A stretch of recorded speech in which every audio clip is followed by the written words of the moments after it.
ফলে জনাব আসিফ মাহমুদকে এগুলো দায়ভার নিতে হবে। আবারও বলছি, এটার সাথে তিনি জড়িত আছেন সেটা আমরা কনক্রিটলি বলবো না, কিন্তু একটা জেনুইন সুষ্ঠু তদন্ত হওয়া জরুরি এবং সেই তদন্তের স্বার্থে তার এখানে ক্ষমতা থেকে সরে যাওয়া দরকার। গুলশানে চাঁদাবাজির ঘটনার যে ভিডিও আমাদের সামনে ছড়িয়ে পড়ল, সেটার জের ধরে সেটায় জড়িতদের গ্রেফতার করা হয়েছে এবং সেই গ্রেফতারকৃতদের একজনের একটা ভিডিও আমাদের সামনে গতকাল সন্ধ্যার পর থেকে আসলো এবং বলা বাহুল্য তুমুল আলোচিত হলো। প্রচুর কথাবার্তা হচ্ছে সামাজিক মাধ্যমে এটা নিয়ে। কিছু কথা বলা দরকার এবং এখানে অত্যন্ত বিস্ফোরক একটি দাবি আছে, সেটা হচ্ছে তার চাঁদাবাজি বা আরও চাঁদাবাজির নেতৃত্ব একজন উপদেষ্টা দেন, জনাব আসিফ মাহমুদ। খুব স্পষ্টভাবেই তার নাম ধরে তাকে অভিযুক্ত করা হয়েছে।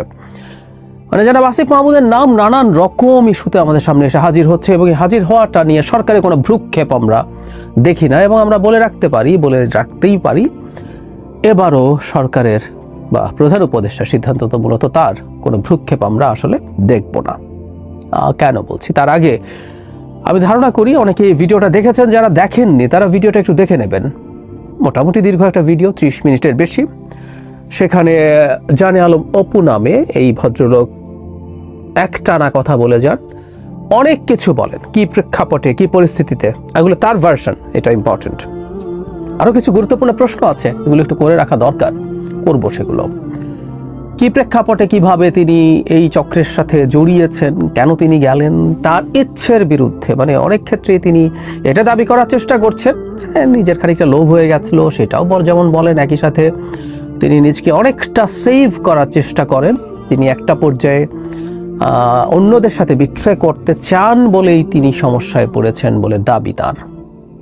এর পক্ষে নানান রকম কথাবার্তা তিনি বলেছেন। যেমন একটা যুক্তি এরকম দিয়েছেন যে রিমান্ডে না নিতে নিতেই রীতিমতো প্রথম গ্রেফতার হওয়ার পরে তার সাথে আরেকজন যিনি ছিলেন, রিয়াদ সম্ভবত নাম, তিনি থানাতেই তার নাম বলে দেন এবং চুরির টাকায়, মানে সেই চাঁদাবাজির টাকায় তাকে বাইক কিনে দেওয়া হয়। অবশ্য তিনি সেই বাইক তো রীতিমতো নিয়ে ঘুরে বেরিয়েছেন। যাই হোক, তিনি তার নিজকে এক ধরনের নির্দোষ প্রমাণ করার চেষ্টা করেন তার এই ভিডিওতে।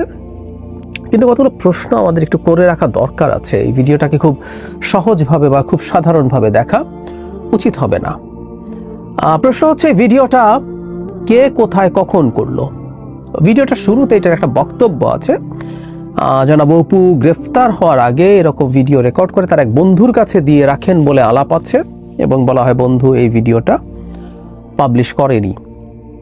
পাবলিশ তো ফাইনালি হলো, এটা কে করলো, কিভাবে করলো, সেই আলোচনা থাকবে, সেই প্রশ্ন থাকবে। পাল্টা কেউ প্রশ্ন করতে পারেন যে আদৌ কি কথাটা ঠিক, নাকি এটা গ্রেফতারের পর তাকে এই কথাগুলো বলানো হয়েছে। আমরা এই ধরনের একটা প্রবণতা আগে দেখেছি, আমাদের খুব বেশি দূরে যেতে হবে না, 1-11 সময় এই ধরনের ঘটনা ঘটেছে। আওয়ামী লীগের অনেক মানুষের নানা রকম বক্তব্য আমাদের সামনে এসছে। অবশ্য একটা পার্থক্য আছে, সেই ক্ষেত্রে সেই মানুষগুলো গ্রেফতার ছিলেন বলে আমরা জানতাম, গ্রেফতারকৃত অবস্থায় জানিয়ে ব্যাপারটা আমাদেরকে করা হয়েছে যে পুলিশের বা জয়েন্ট ইনভেস্টিগেশন সেল এরকম কিছু একটা ছিল, সবাই মিলে তাকে, বিভিন্ন বাহিনী মিলে, বিভিন্ন সংস্থা মিলে জেরা করতেন। সেখানকার তথ্যগুলো সামনে আসতো এবং ওনারা তার কাস্টাডিতে থেকে কথা বলছেন, এটা ছিল। কিন্তু এবার এটা কাস্টাডিতে থেকে কথা বলছেন সেভাবে বলা হয়নি, কিন্তু এটা ইন ডিসগাইজ করা হচ্ছে কিনা এই প্রশ্ন আসতে পারে এবং সেটা খুব উড়িয়ে দেওয়ার মতো প্রশ্ন হয়তো না, কারণ তিনি গ্রেফতার হয়েছেন।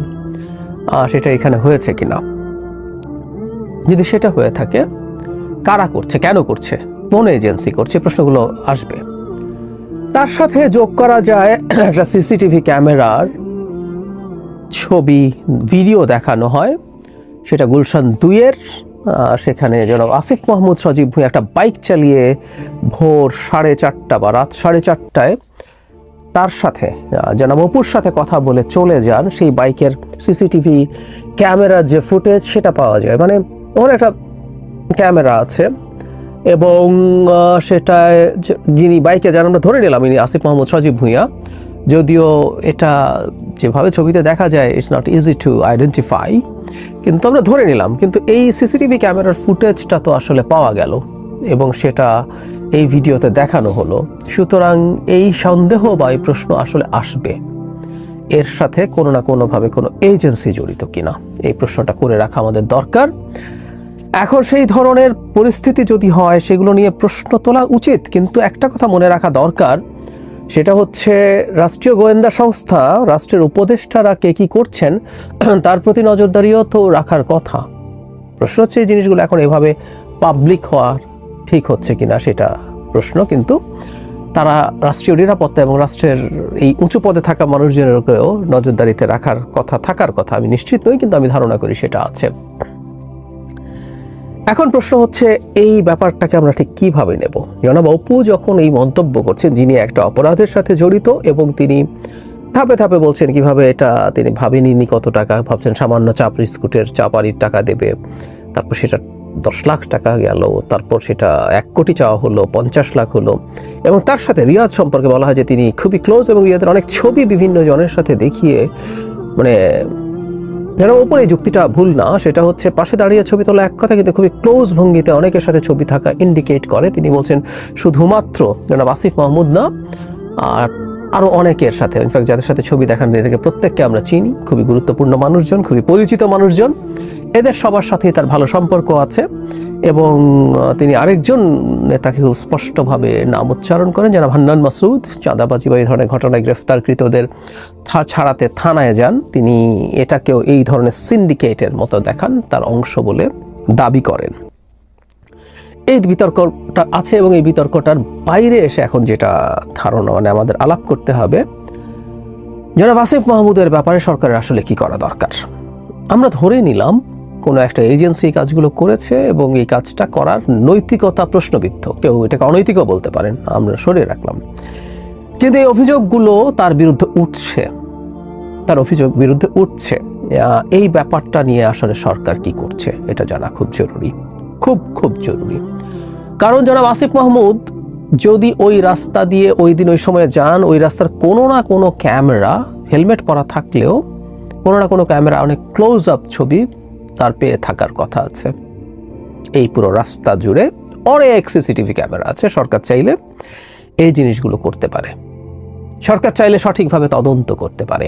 আমি অনেকদিন থেকে একটা কথা বলছি, জনাব আসিফ মাহমুদের বিরুদ্ধে যে অভিযোগগুলো উঠছে, আমরা তাকে সেটা একেবারে উনি এটা ইনভলভ হয়ে গেছেন বলবি না। ওনার এপিএস কত টাকা বানিয়েছেন সেটা স্বীকৃতি আছে সরকারের দিক থেকে, তার এপিএসকে চাকরিচ্যুত করা হয়েছে, দুদক তদন্ত করছে, তার বিদেশে যাওয়ার নিষেধাজ্ঞা হয়েছে। তো একই সাথে জনাব আসিফ মাহমুদের বিরুদ্ধেও তদন্ত হওয়া জরুরি ছিল, কারণ এপিএস এর ক্ষমতার উৎস আসলে উপদেষ্টা, হয়নি। এরপর তার বাবা দেশের একটা গুরুত্বপূর্ণ নিউজ মিডিয়াতে নিউজে রিপোর্ট করে দেখিয়েছে তার বাবা তার এলাকায় ইত্রাসের রাজত্ব কায়েম করেছেন। তিনি কি করছেন, কিভাবে করছেন, এটাও বিতর্কিত করার চেষ্টা করা হলো যে এটা যেহেতু জনাব ইশরাকের মালিকানার চ্যানেল, ইশরাক হোসেন, যার সাথে ঢাকা দক্ষিণের মেয়র হওয়া নিয়ে এলজিআরডি উপদেষ্টা হিসেবে জনাব আসিফ মাহমুদের ক্ল্যাশ হয়েছে, তাই তারা শত্রুতামূলকভাবে এটা করেছে। অথচ ওখানে অন ক্যামেরা পরিচয় দিয়ে মানুষজন কথা বলেছেন। এটাকে এত তুচ্ছ-তাচ্ছিল্য করা খুবই হাস্যকর, খুবই উদ্ভট। এটা আমরা হয়তো হতে পারে জনাব ইশরাকের সাথে সংঘাতের কারণে তিনি এই সাহসটা করেছেন। অনেকে সাহস করছে না। আমি অনেকবার অনেকের সাথে কথা বলে দেখেছি, অনেক মিডিয়ায়, প্রায় সব মিডিয়াতে টকশোর জন্য যাওয়া হয়। ভীতি আছে সরকারের দিক থেকে, না কে কখন এসে কোথায় কোন মব তৈরি করে। এখন তো মব পরিকল্পনা করে মব তৈরি করা যায়। এই যে অপুর ভিডিওতে আছে যে তারা পরিকল্পনা করে, মব অবশ্য পরিকল্পনা করে হওয়ার কথা ছিল না, কিন্তু আমরা এক নতুন ফেনোমেনন বাংলাদেশে দেখছি যেখানে মব তৈরি করা যায়। সো তাদের ভীতি আছে, তাই তারা অনেকে করে না। যারা ইশরাক যেহেতু তার সাথে একটা ক্ল্যাশ আছে, তিনি সেটা করলেন। কিন্তু এই রকম একটা খুবই কনক্রিট ধরনের রিপোর্টের ব্যাপারেও সরকারের কোনো কগনিজেন্স আমরা দেখিনি, নিয়ে সেগুলো নিয়ে তদন্ত এবং সেগুলো নিয়ে ব্যবস্থা নেয়। এবং ব্যবস্থা নেওয়ার আগে যেটা জরুরি সেটা হচ্ছে এরকম একটা মানুষকে পদ থেকে সরিয়ে দেয়া, করেননি। এবারও কিছু হবে টবে না, এটা আমরা বলতে পারি, একদম স্পষ্টভাবে বলতে পারি। ডক্টর ইউনূস কেন যেন সিদ্ধান্ত নিয়েছেন, অবশ্য এমপ্লয়ার, এবং জনাব আসিফ মাহমুদ নিজে তার ইন্টারভিউতে বলেছেন, যে ইন্টারভিউতে তিনি সেনাপ্রধানকে নিয়ে অনেক কথা বলেছেন, যিনি ডক্টর ইউনূসকে নিতেই চাননি, ঘন্টার পর ঘন্টা আলাপ করেছেন, শেষে বুকে পাথর চাপা দিয়ে তাকে মেনে নিয়েছিলেন। মানে একটা উপদেষ্টার চেয়ারে বসে এসব ফাজলামো বাংলাদেশেই সম্ভব। এই ফাজলামোগুলো হয়েছে এবং এখানে তিনি বহাল তবিয়ত উপদেষ্টা পদে আছেন। কথাগুলো সত্য হলেও তর্কের খাতিরে ধরে নিলাম। এগুলো কেন করা হয়, ওই সময় করা ঠিক আছে কিনা, এগুলো না বোঝার কোনো কারণ প্রফেসর ইউনূসের ছিল না, তা আমি মানি না। যাই হোক, এগুলো ছিল, তাকে সরিয়ে রাখা দরকার ছিল, সরিয়ে ফেলা দরকার ছিল, সরিয়ে ফেলে তদন্ত করা দরকার ছিল। কেউ কেউ বলেন তিনি নির্বাচন করবেন, তাই এখন তার বিরুদ্ধে শত্রুতা তৈরি হয়েছে। একটা ইন্টারভিউতে জনাব খালেদ মহিউদ্দিনের সাথে নির্বাচনে যাওয়ার কথা বলেছেন এবং সেই নির্বাচন তিনি নিশ্চিত নন এনসিপি হতে যাবেন নাকি স্বতন্ত্র যাবেন, কিন্তু নির্বাচনে যাবেন, গেলে তার আগে তিনি পদত্যাগ করে যাবেন। বহুবার বলেছি এই পদত্যাগ করে যাবেন এটাও বাজে কথা, বাজে জিনিস, এটা হওয়া উচিত ছিল না কোনোভাবেই। ওই তর্কে এখন আর ঢুকছি না। তো সেটার কারণেই কি এটা কেউ বলতে পারেন, কিন্তু প্রত্যেকটা জিনিসকে গা থেকে সরিয়ে ফেলার প্রবণতা ভালো না। সব শুধু চক্রান্ত, সব শুধু সুনাম নষ্ট করার চেষ্টা। আমরা প্রচুর খোঁজ খবর পাই, তথ্য পাই। আবারও বলছি, এগুলো মেইন স্ট্রিমে আসে না বলে কথা বলি না, এগুলো সব মিথ্যা না, এগুলো সব মিথ্যা না। কি ঘটে, কি ঘটছে, কারা নেতৃত্ব দিচ্ছে, কিভাবে নেতৃত্ব দিচ্ছে, এগুলো জানা যায়। অনেক আগে বৈষম্য বিরোধী ছাত্র আন্দোলন যখন এই এনসিপি তৈরিও হয়নি, তখন যখন নানান অনিয়মে জড়িত আছে, তদবির এটা সেটায়, এই বৈষম্য বিরোধী পরিচালিত হয় হেয়ার রোড থেকে। মামা ফাতেমা বলেছেন, একাধিকবার বলেছেন, আমরা জানিও, জানতামও। ফলে জনাব আসিফ মাহমুদকে এগুলো দায়ভার নিতে হবে। আবারও বলছি, এটার সাথে তিনি জড়িত আছেন সেটা আমরা কনক্রিটলি বলবো না, কিন্তু একটা জেনুইন সুষ্ঠু তদন্ত হওয়া জরুরি এবং সেই তদন্তের স্বার্থে তার এখানে ক্ষমতা থেকে সরে যাওয়া দরকার। এমনিতেই তিনি আর খুব বেশি দিন থাকার হয়তো কথা না, নির্বাচন করবেন, নির্বাচন করার জন্য সরকার থেকে বেরিয়ে যাবেন।